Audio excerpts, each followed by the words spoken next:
안녕하세요. 이쌤입니다. 중상과학 7단원 별과 우주 4강 7단원 내용 총정리 시작하겠습니다. 1. 시차. 시차는 관측하는 위치에 따라서 물체의 위치가 달라져 보이는 각도입니다. 관측하는 위치에 따라서 각도가 달라진다. 시차는 물체의 거리가 가까울수록 커지고 멀수록 작아진다. 그림으로 보겠습니다. 관측자가 A 위치에 있을 때 Q를 바라보면 이렇게 보입니다. 장수를 바꿔서 반대쪽으로 B 위치로 가서 다시 Q를 바라다 보니 이쪽으로 보이는 거죠. 이때 이만큼 위치가 서로 하나는 이쪽으로 보이고 하나는 이쪽으로 보이는 거죠. 위치가 달라져 보입니다. 그때 생겨나는 이 각도, 각 A, Q, B 이것이 Q의 시차입니다. Q보다는 멀리 뒤로 갔습니다. 이 여기 있는 물체를 바라볼 때 관측자가 A 위치에 있을 때 P를 바라보면 이 방향으로 보입니다. 관측자가 B 위치에 있을 때 물체 P를 바라보면 이쪽으로 P 방향이 보이는 거죠. 물체는 변하지 않는 그 자리에 있는데 AS 볼 때, BS 볼 때 관측자의 위치가 바뀜에 따라 이렇게 서로 각도가 이만큼 차이가 났죠. 이때 이 각, 물체 P의 시차, 각 APB, 각 APB보다는 각 AQB 이것이 더 큰 거죠. 각도가. 시차가 가까이 있을 때 더 큰 거죠. 조금 더 멀리 떨어져 있는 물체를 볼 때는 시차가 좀 더 작아졌습니다. 시차라는 것은 관측 위치에 따라 물체의 위치가 달라 보이는 그 각도, 이 각도가 시차이다. 그래서 시차는 물체의 거리가 가까울수록 커진다. 멀수록 작아진다. 멀어지니까 P처럼 멀어지니까 시차가 더 작아진다. 연주시차. 연주시차는 지구에서 6개월 간격으로 별을 바라보았을 때 생기는 시차의 2분의 1입니다. 2분의 1이 연주시차입니다. 태양 주위를 우리 지구는 공전하고 있습니다. 1년에 한 바퀴 돌죠. 지구가 태양 주위를 돌아가서 이렇게 한 바퀴 도는데 1년이 걸립니다. 지구가 이 위치에서 다시 요리로 갈 때까지 6개월이 걸리는 거죠. 지구가 처음 이 왼쪽에 있는 E1, 이 위치에 있을 때, 그다음에 E2 위치에 있을 때 이 두 경우에 멀리 떨어져 있는 별 T와 S를 관측했습니다. 근데 별 T는 좀 더 지구로부터 가까이 떨어져 있고 별 S는 조금 더 멀리 떨어져 있습니다. 별 T를 E1 위치에 있을 때 관측을 하면 지구에서 이 T2에 있는 것처럼 관측이 되죠. 그리고 여기에서 다시 별 T를 관측할 때는 여기 있는 것처럼 보입니다. 하늘에 별 위치가 달라져 보이죠. 관측자 위치가 바뀜에 따라서. 그래서 딱 6개월 간격이 필요하죠.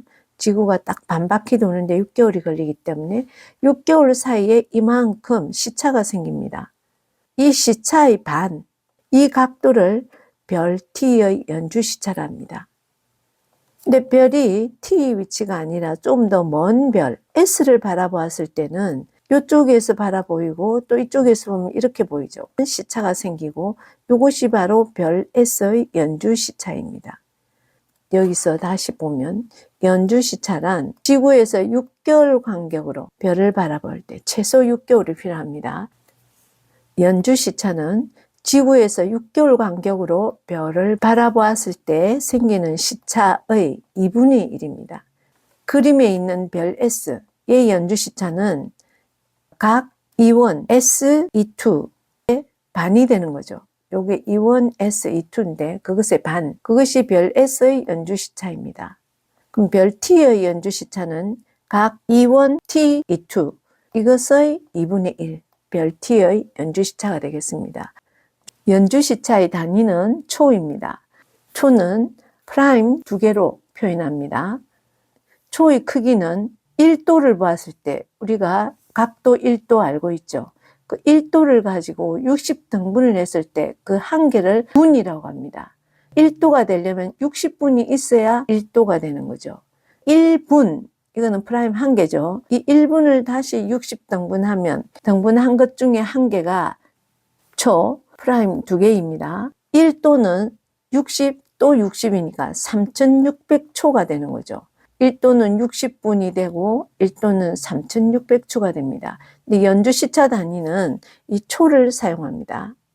그러면 왜 이런 연주 시차가 생겨나는가? 왜 한 방향으로 보여야 되는데 이렇게 어떤 때는 여기에 보이고 또 6개월 후에 보면 이쪽으로 보이는가? 그건 지구가 공전하기 때문이겠죠. 연주 시차가 나타나는 까닭은 지구의 공전 때문이다. 이거 아주 중요합니다. 별의 시차가 생겨나는 까닭 혹은 별의 연주 시차가 생겨나는 까닭은 지구 공전 때문이다. 그러면 연주 시차를 지금 T와 S 갖고 비교하면 T는 가깝고 S는 뭐니까 T가 시차가 훨씬 크죠.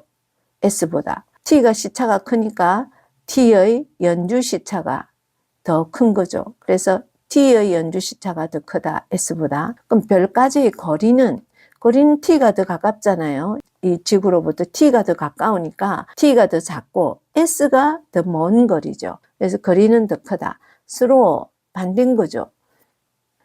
연주 시차가 커지면 별까지의 거리는 가깝고 연주 시차가 작아지면 지구로부터 별까지 거리가 멀어진다. 별까지의 거리를 봅시다. 연주 시차는 조금 전에 했듯이 별까지의 거리가 가까우면 연주 시차가 큽니다. 멀면 작아지겠죠. 그래서 연주 시차와 별까지의 거리는 반비례합니다. 연주 시차가 커지면 거리는 작아지고 가까워지고 연주 시차가 작아지면 거리는 멀어지니까 그래서 서로 반비례합니다. 별까지의 거리의 단위는 파섹을 사용합니다. PC라고 쓰고 파섹이라고 이런데 이 파섹은 1파섹은 연주 시차가 1초인 별까지의 거리를 1파섹이라 합니다. 연주 시차가 1초인 별까지의 거리. 우리 우주에서 천체까지의 거리, 행성 사이의 거리, 태양까지의 거리, 별까지의 거리 이런 단위를 쓸 때 파섹을 쓰고 광년이면 빛광자죠. light. 1년, 2년, year. light year에서 ly라고도 표현하는데 광년이라는 단위를 쓰고요. au라는 단위를 씁니다. au는 astronomic, 천문학적인이라는 뜻이죠. astronomic unit라는 건 단위죠. astronomic unit를 줄여서 AU, 천문 단위라고 한글로 쓸 수도 있습니다. 1천문 단위, 1광년, 1파섹 이런 걸 쓰고 일반적인 거리 단위 킬로미터 이런 거 쓸 수 있겠죠. 이 광년과 AU, 킬로미터 사이 관계를 보면 1광년이란 빛이 1년 동안 가리는 거리입니다. 1AU는 지구와 태양 사이의 거리가 1AU죠. 지구가 태양 주위를 공전할 때 공전 궤도 반지름이 지구와 태양 사이의 거리죠. 그것이 1AU. 1AU는 1억 5천만 킬로미터입니다. 10의 8제곱이니까. 1억 5천만 킬로미터. 근데 1파섹이라는 것과 광년 사이의 관계가 1파섹은 3.26 광년입니다. 1파섹은 3.26 광년. 이걸 킬로미터로 표현하면 3 곱하기 10의 13제곱 킬로미터입니다. 파섹과 광년, 킬로미터 중에서는 파섹이 제일 먼 거리 단위죠. 그 정도만 기억하면 되겠습니다. 그리고 이 광년이 몇 킬로미터냐 하는 거는 1광년은 빛이 1년 동안 가는 거리니까 빛은 1초 동안에 30만 킬로미터를 가죠. 1시간만 해도 3600초인데 그게 한 달이면 30일이고 1년 365일을 곱하면 엄청난 시간이 되죠. 그동안에 1초에 30만 킬로미터니까 1광년도 굉장히 먼 거리입니다. 근데 그것의 3.26배, 3.26 광년이 되면 1파섹이 되니까. 그래서 광년보다는 파섹이 더 먼 거리 단위이다. 광년이랑 킬로미터 AU 이런 거 단위는 참고로 봐두시고 파섹이라는 단위가 얼마나 큰 단위인지 알아보려고 나타낸 겁니다. 1파섹은 약 3.26 광년이다 라는 거. 1파섹은 연주 시차가 1초인 별까지의 거리가 1파섹이다 되겠습니다. 참고로 연주 시차 이용해서 별까지 거리 구하는 거는 100파섹 이내만 이걸 이용하고 100파섹보다 더 멀리 떨어진 별은 다른 방법으로 좀 더 정밀하게 측정합니다. 연주 시차와 별까지 거리는 서로 반비례한다. 이 관계를 이용해서 비례관계를 써보면 별까지의 거리, 이 단위가 파섹이죠. 이것은 연주 시차의 역수가 됩니다. 별까지의 거리와 연주 시차가 반비례하잖아요. 등식으로 나타내면 요 1이라는 상수를 쓰면 등식이 성립됩니다. 관측 결과 또 다른 결과겠죠. 별까지의 거리가 연주 시차의 역수다. 연주 시차를 초로 나타냈을 때입니다.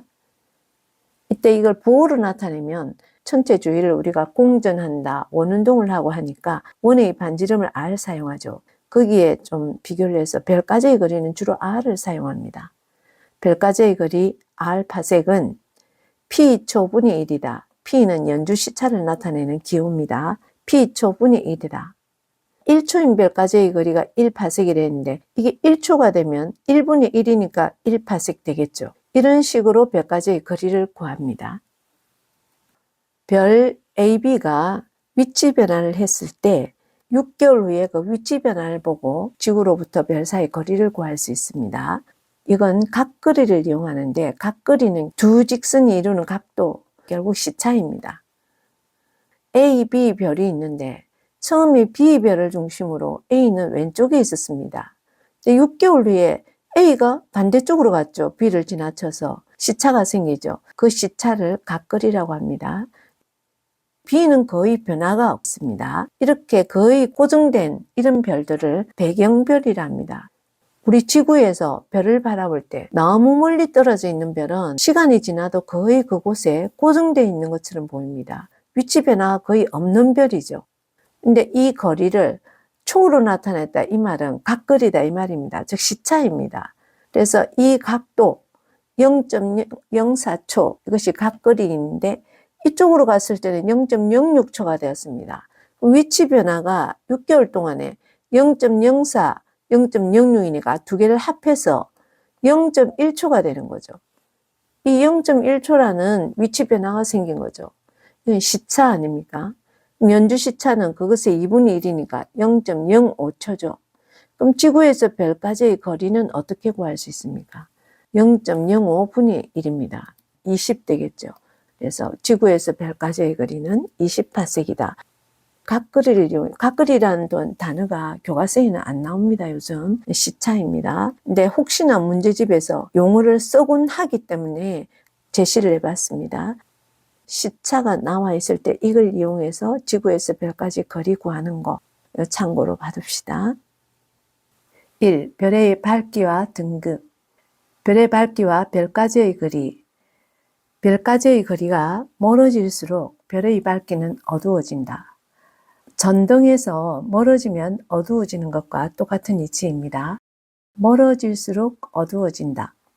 같은 밝기의 별은 거리가 가까우면 밝게 보이고 거리가 멀면 어둡게 보인다. 그리고 별의 밝기는 거리의 제곱에 반비례한다.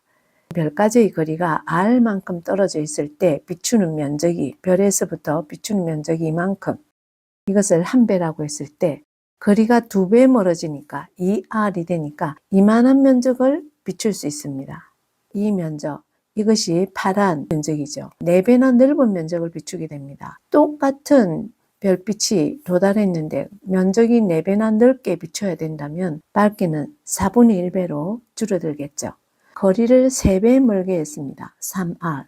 처음 R에 비해서 3배 멀게 했더니 처음 면적 9배나 넓은 면적입니다. 똑같은 별빛이 9배나 넓은 면적에 비추니까 전체 밝기는 처음에 9분의 1배가 되는 거죠.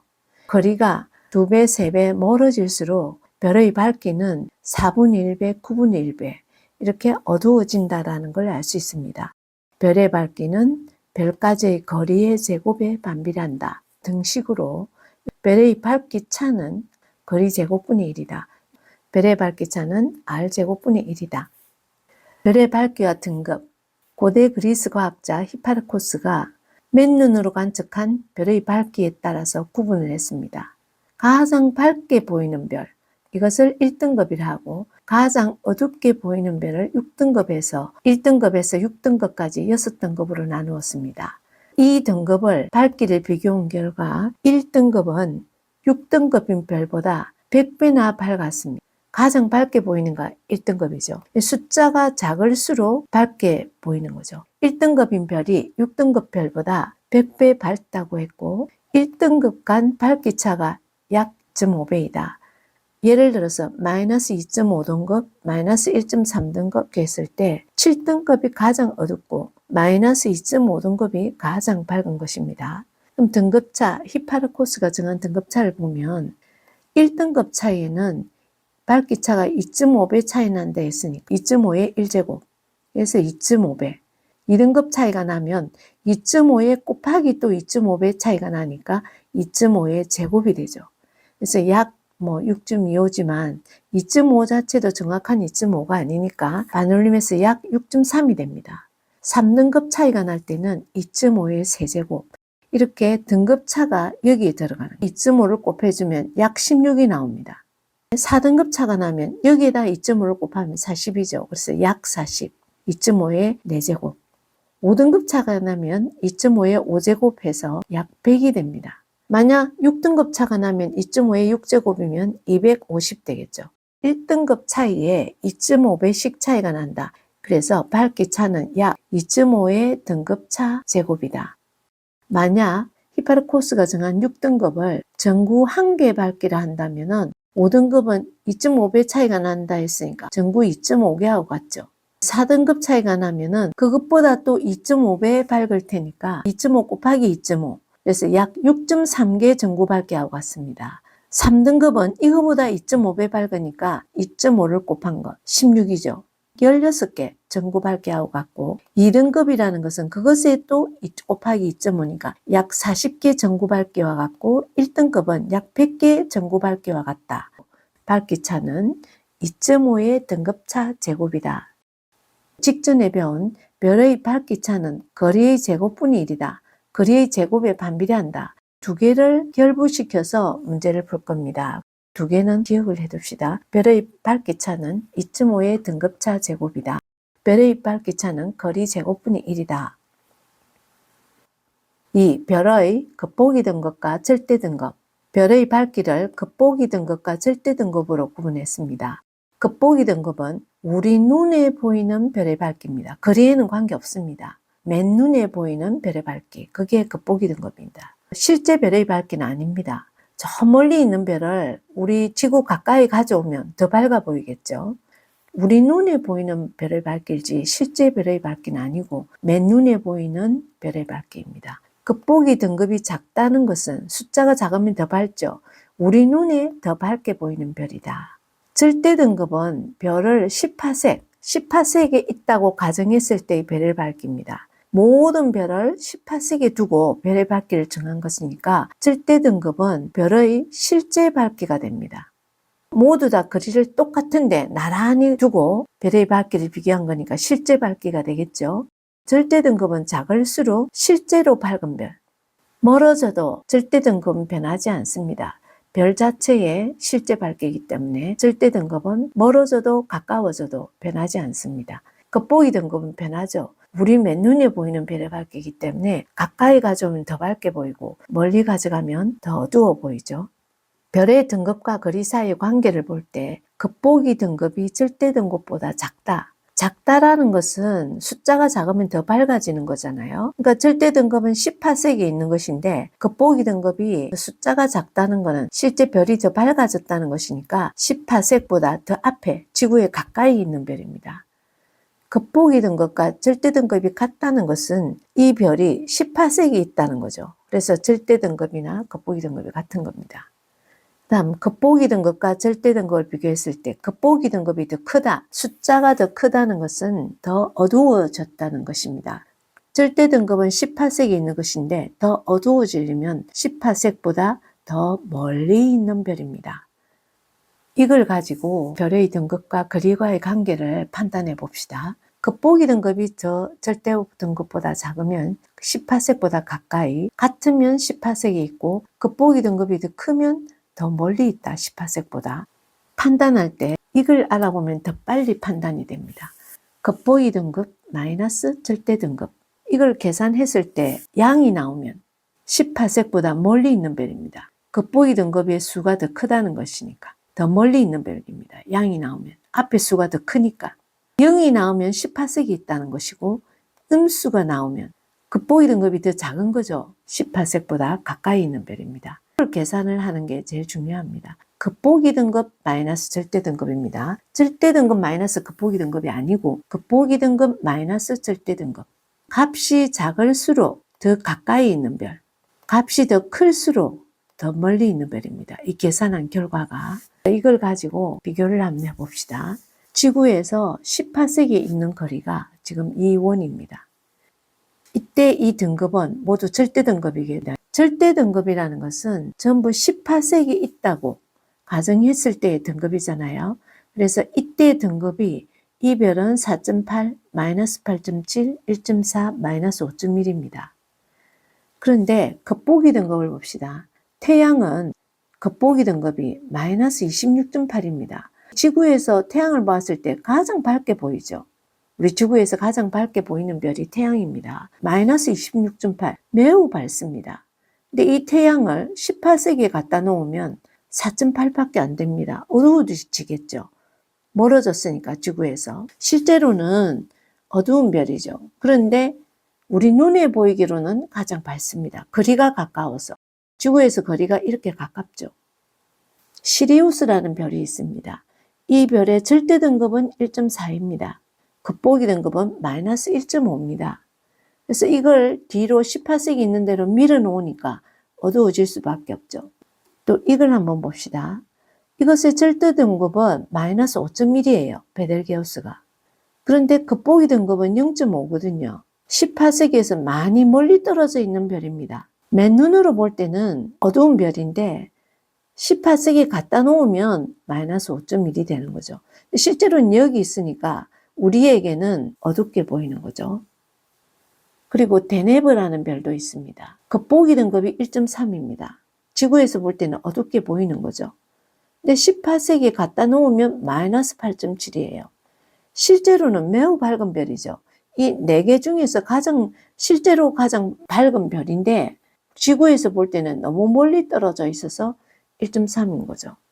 그래서 이렇게 비교를 하는데 여기에서 항상 겉보기 등급 마이너스 절대 등급을 했을 때 양수가 나오면 멀리 있는 별이다. 18색보다 멀리. 제로는 18색, 음일 때는 18색보다 가까이 있는 별이다. 라는 걸 알 수 있습니다. 별의 색깔과 표면 온도. 표면 온도에 따라 별의 색깔이 다릅니다. 대장간에서 대장장이가 쇠를 달굴 때 처음에는 붉으스름했는데 오래오래 달굴수록 푸르스름하게 변하죠. 청색으로 변하죠. 그래서 표면 온도가 높아질수록 청색에 가깝습니다. 표면 온도가 낮을 때는 붉은색입니다. 그래서 별의 색깔도 똑같은데 별의 색깔이 낮으니까 적색이었습니다. 조금 더 높아질수록 주황색, 황색, 황백색, 백색, 청백색, 청색. 청색이 가장 별의 온도가 높은 별이죠. 가장 낮은 별은 적색입니다. 적색, 주황색, 황색, 황백색, 백색, 청백색, 청색. 이 정도 순서는 기억을 해야 되겠는데 이것의 표면 온도는 녹화 과정에서는 생략했습니다. 태양만 참고로 보면 태양이 황색이죠. 노란 별입니다. 태양의 표면 온도가 5000에서 6000 켈빈이라는 거 알고 있죠? 절대 온도로. 5000에서 6000 켈빈 정도인데 적색은 더 낮은 것이고 이건 더 높은 것들이죠. 녹화 과정에서 없으니까 생략하겠습니다. 하지만 이 황색에 속하는 게 태양이라는 것은 상식적으로 기억합시다. 청색의 대표별로는 나우스 민타카, 청백색의 대표별 스피카 리겔. 리겔이 밝은 별이잖아요. 청백색입니다. 견우성 직녀성도 백색으로 밝은 별이고 북극성 프로키온이 황백색, 태양이 황색이라고 조금 전에 했죠. 카펠라, 아크투루스 알데바란 주황색, 베텔게우스가 붉은색, 적색인데 주로 나오는 게 리겔과 견우성 직녀성, 북극성, 태양, 베텔게우스 자주 사진으로 나오는 것들이죠. 이런 걸 외우기보다는 리겔은 청백색이다, 견우성은 백색이다, 보통 이런 거 잘 나오거든요. 나오기 때문에 적색이 표면 온도가 낮은 별, 청색이 높은 별이다. 그리고 이 순서 정도 기억을 하면 좋겠습니다. 1. 성단과 성운. 성단, 생성 시기가 비슷한 많은 별들이 모여있는 집단, 이것이 성단입니다. 모여있는 모양에 따라 구분했습니다. 산계성단과 구상성단. 산계성단은 엉성하게 모인 나이가 적은 별입니다. 청색별입니다. 젊은 청색별. 엉성하게 모였다. 개수가 수십 수만 개. 엉성하게 모여있는 젊은 청색별. 이것이 산계성단입니다. 구상성단은 빽빽한 공 모양인데 나이가 많습니다. 붉은 별. 붉으스름합니다. 개수가 많죠. 수만 수십만 개입니다. 빽빽하게 들어찬 공 모양의 성단. 이것이 구상성단입니다. 성운. 별과 별 사이에 성간물질이 모여 구름처럼 보이는 것. 성간물질이란 가스와 티끌 이런 것들을 말합니다. 별은 아닙니다. 성운은 별이 모여 있는 것이 아닙니다. 별은 없습니다. 성운을 세 가지로 나눕니다. 방출성운, 반사성운, 암흑성운으로 나누는데 방출성운, 성간물질이 죽은 별빛을 흡수하거나 주변으로부터 가열이 되어서 에너지가 충만해지면 스스로 빛을 내게 되는 성운입니다. 주로 붉은색을 띱니다. 발광하는 듯한 이런 모습이 보이죠. 방출성운입니다. 반사성운, 성간물질이 주변 별빛을 반사한다. 그래서 밝게 보인다. 파란색을 띠게 됩니다. 암흑성운, 암흑성운은 성간물질이 주변 별빛을 차단합니다. 그림자 생기듯이 어둡게 보입니다. 이런 성운을 암흑성운이라 하고 검은색을 띱니다.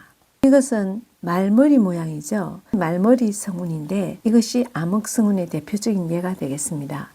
방출성운은 붉은색, 별빛 흡수해서 스스로 빛을 낸다. 반사성운은 반사해서 밝게 보이는 성운이다. 파란색이다. 암흑성운은 별빛을 차단해서 어둡게 보이는 검은색의 성운이다. 모두 다 성간물질이 구름처럼 보이는 것이죠. 별은 없습니다. 이 우리 은하. 은하는 우주 공간에 있는 수많은 별의 집단입니다. 우리 은하라는 것은 이 네 글자 자체가 고유명사라서 이 띄웠으면 안 되고 붙여서 네 글자를 써야 됩니다. 우리 은하.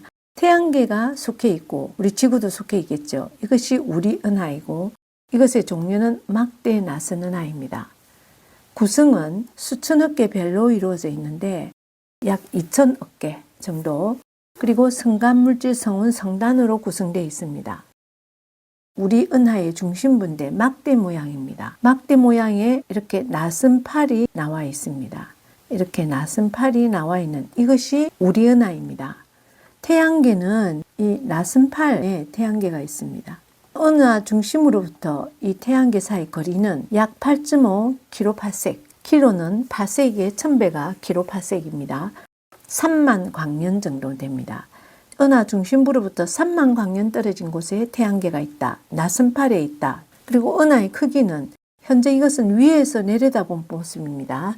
위에서 본 모습인데 나선이 돌아가는 게 확실히 보이죠.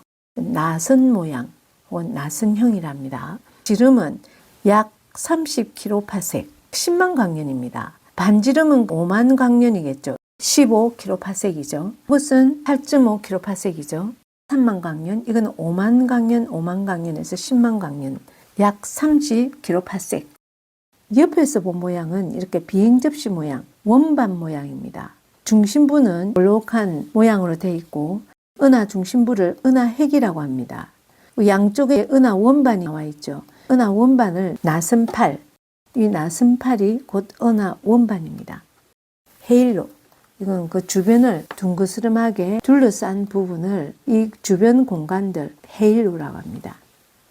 태양계는 이 은하 중심부로부터 약 8.5kpc, 약 3만 광년, 요거는 10만 광년, 여기서 요까지나 똑같은 거리가 되겠죠. 그리고 요 태양계 요 거리나 똑같이 되겠습니다. 은하 중심을 은하핵, 은하 원반을 나선팔, 태양계는 나선팔에 분포한다. 은하 중심부에는 여기 은하핵 부분 여기에 구상성단, 이 구상성단이 분포되어 있습니다. 그리고 여기 이 헤일로에, 이 주변 헤일로에 구상성단이 들어 있습니다. 근데 나선팔에는 상계성단이 분포되어 있습니다. 여기 나선팔이죠. 은하 원반 부분, 여기에는 상계성단, 젊고 청색별이죠. 은하 중심부에는 넓고 붉은 별, 은하핵과 헤일로, 구상성단이 분포한다. 은하수라는 게 있는데 은하수도 우리 은하 일부를 바라본 모습을 은하수랍니다. 희뿌연 띠 모양으로 우리 하늘에 나타나죠. 이것은 은하 중심 방향이 별자리 궁수자리 방향이 가장 밝게 보이는데 이것은 여름철에 뚜렷하게 나타납니다. 전체 규모를 비교해 봅시다. 태양계가 그중 제일 작은 범위이고 그보다 큰 게 성단이나 성운입니다. 다음 은하는 더 크겠죠. 그리고 우주가 제일 큰 규모가 되겠습니다. 별의 개수로 비교해 보면은 성운이라는 것은 성간물질이 구름처럼 모여 있는 것이라서 별은 하나도 없습니다. 그래서 태양계가 가장 별 개수가 작다면 그 다음 상계성단, 상계성단은 엉성하게 모여 있죠. 수십 내지 수만 개 정도인데 구상성단은 빽빽하죠. 수만 수십만 해서 구상성단이 그 다음으로 많고 제일 많은 게 은하가 되겠습니다. 외부 은하, 허블이 최초로 발견했습니다. 천문학자입니다. 우리 은하 밖에 존재하는 은하가 약 1000억 개나 됩니다. 우리 은하는 약 2000억 개의 별로 이루어져 있다 했죠. 그런 은하가 그거보다 더 큰 은하도 포함해서 약 1000억 개. 외부 은하가 엄청 많죠. 외부 은하를 관측하던 허블이 모양에 따라서 4가지로 분류했습니다. 타원 은하, 정상 나선 은하, 막대 나선 은하, 불규칙 은하. 이 그림에 보듯이 이렇게 나선 모양이 있는 것은 이렇게 정상 나선 은하, 막대 나선 은하이고 타원 은하에는 나선팔이 없습니다. 그냥 타원형 모양입니다. 정상 나선 은하는 중심부가 둥근 모양입니다. 중심부에서 나선팔이 휘어져 나왔고 안드로메다 은하가 대표적인 정상 나선 은하에 속합니다. 막대 나선 은하는 중심부가 막대 모양입니다. 예로는 우리 은하가 막대 나선 은하입니다. 모양이 불규칙한 은하는 불규칙 은하라고 합니다.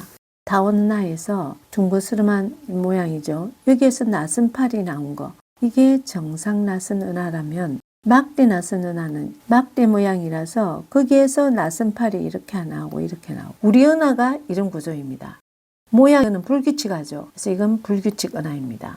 타원 은하, 정상 나선 은하, 중심부가 둥근 거, 이건 막대 모양, 막대 나선 은하. 나선팔이 있는 것이 정상 나선 은하와 막대 나선 은하입니다. 봅시다. 타원 은하는 이런 모양이죠. 타원이죠. 나선팔 없습니다. 정상 나선 은하는 중심부가 둥근 모양인데 이렇게 나선팔이 나와 있고 이렇게 나선팔이 나와 있습니다. 막대 나선 은하는 중심부가 막대 모양입니다. 나선팔이 나오고 이렇게 나왔습니다. 불규칙 은하는 모양이 다양한 모양입니다. 이런 게 불규칙 은하입니다. 4. 우주 팽창. 우주는 우리 은하와 외부 은하 전체가 차지하는 공간입니다. 1. 우주 팽창. 허블이 외부 은하를 관측하다가 우주 팽창을 알아냈습니다. 관측할 때 외부 은하들이 우리 은하와 점점 멀어지고 있다는 것, 이걸 알아내고 이 멀어지고 있다는 것은 우주가 팽창하고 있다라는 사실이다. 이렇게 증명을 했는데요. 은하들 사이 거리가 멀어지는 까닭은 우주가 팽창하기 때문에 라고 했습니다. 우리 은하와 멀어지고 있는데 어떤 은하에서 관측해도 서로 멀어진다. 그래서 팽창하는 우주에는 특별한 중심이 없다. 이 사실입니다. 팽창하는 우주에는 특별한 중심이 없다. 은하들끼리 서로 멀어지고 있기 때문에 우주는 팽창하고 있다. 라는 2가지 사실입니다. 실험으로 봅시다. 우주 팽창 모형 실험인데 풍선을 가지고 실험했습니다. 풍선에 스티커를 붙였습니다. 이 풍선 표면은 우주에 비유를 했고 별 스티커는 은하에 비유했습니다. 공기를 후 불었습니다. 불어서 이 A, B, C를 보고서 이때 불어는 이 공간, 이 표면이 우주에 속하고 요 하나하나는 은하에 속한다. 여기에다가 좀 더 공기를 크게 불어넣었습니다. 여기에서 보면 A, B 사이 거리도 멀어지고 A, C, B, C 모두 멀어지고 있습니다. 그리고 여기서부터도 점점 서로 멀어지고 있죠. 멀리 떨어질수록 더 멀리 떨어져 있죠. 이런 여러 가지 사실을 적용을 하면 풍선을 팽창시키니까 스티커 사이 거리가 멀어지더라. 우주에서 은하 사이 거리가 멀어진다에 비유됐습니다. 거리가 먼 스티커가 더 빨리 멀어지더라. 이 보라색 이것이 더 빨리 멀어지더라. 멀어지는 속도가 더 빠르다 이거죠. 거리가 먼 은하일수록 더 빠른 속도로 멀어진다. 우리 은하 중심으로 멀어지는 게 아니라 서로 다 멀어진다. 서로 멀어짐으로 팽창의 중심은 정할 수 없다. B에서 봐도 A가 멀어지고 C가 멀어지고, A에서 봐도 B가 멀어지고 C가 멀어지고, C에서 봐도 멀어집니다. 풍선에서 실험했듯이 첫째로 은하들 사이 거리가 멀어진다는 것은 우주가 팽창하고 있다는 것입니다. 그리고 어떤 은하에서 관측해도 서로 멀어지니까 팽창하는 우주에는 특별한 중심이 없다. 두 가지 사실을 기억합시다. 2. 빅뱅 우주론 혹은 대폭발 우주론.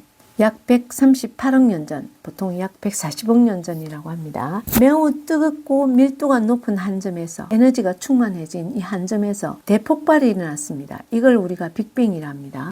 빅뱅이 일어나서 우주가 생성됐는데 계속 팽창하면서 현재 우주가 되었다. 이런 이론이 빅뱅 우주론입니다. 우주가 팽창하면서 은하 사이에 거리가 멀어지고 있다. 팽창하는 우주의 전체 질량은 일정하다. 지금 현재 우주가 포함하고 있는 은하, 외부은하, 성단, 성운들 여러 가지 천체들이 그대로 다 포함하고 있죠. 그래서 전체 질량은 일정합니다.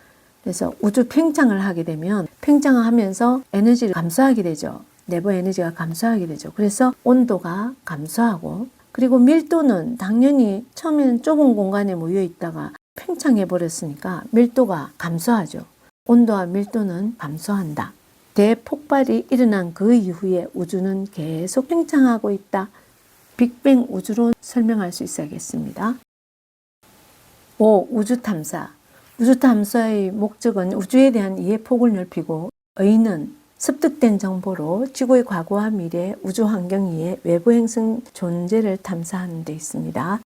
우주 탐사 장비로 인공위성, 우주 탐사선, 우주 정거장, 전파망원경, 우주망원경 등이 있습니다. 우주 탐사선은 천체 주위를 돌거나 표면에 착륙해서 탐사하는 거죠. 우주 정거장은 우주에 장시간 머물면서 임무를 수행하는 구조물이 우주 정거장입니다. 인공위성, 우주 탐사선, 우주 정거장, 우주망원경 이런 거는 다 지구 대기권을 벗어나서 관측을 하는 것들이라서 좀 더 이미지나 정보가 선명하고 좋습니다. 그 대신 비용이 많이 들죠. 근데 전파망원경은 비용이 적게 들죠. 지구에서 관측하는 거니까. 하지만 이미지나 어떤 정보가 정확성이 떨어지고 이미지가 선명하지가 않습니다. 부정적 영향으로 우주 탐사에 우주 쓰레기가 많이 생깁니다. 수명이 다한 인공위성 띄울 때 로켓, 발사 로켓 같은 거 파편 있죠. 그 파편들이 또 떨어지죠. 그래서 이런 우주 쓰레기가 지구로 도로 떨어져서 사고를 당하는 경우가 있습니다. 그래서 우주 쓰레기 수거에 대해서도 연구가 필요한 상황이죠. 우주 탐사 역사는 50년대 1957년 구소련에서 인류 최초의 인공위성 스푸트니크 1호를 쏘아 올렸습니다. 다음 1969년에 인류 최초로 달에 착륙했죠. 아폴로 11호입니다. 70년대부터 행성 탐사를 하기 시작하고, 그게 보이저 1호, 태양계 탐사, 보이저 2호는 목성형 행성 탐사를 위해서, 1990년대 이후에 허블 우주망원경이 1990년부터 탐사를 시작하면서 대상이 점점 확대되어 가고 있습니다. 우리나라의 우주 탐사 역사는 나로 우주센터가 2009년에, 나로 로켓 발사는 2013년에 있었습니다. 우리별 1호, 2호 등 인공위성은 생략하겠습니다. 여기까지입니다.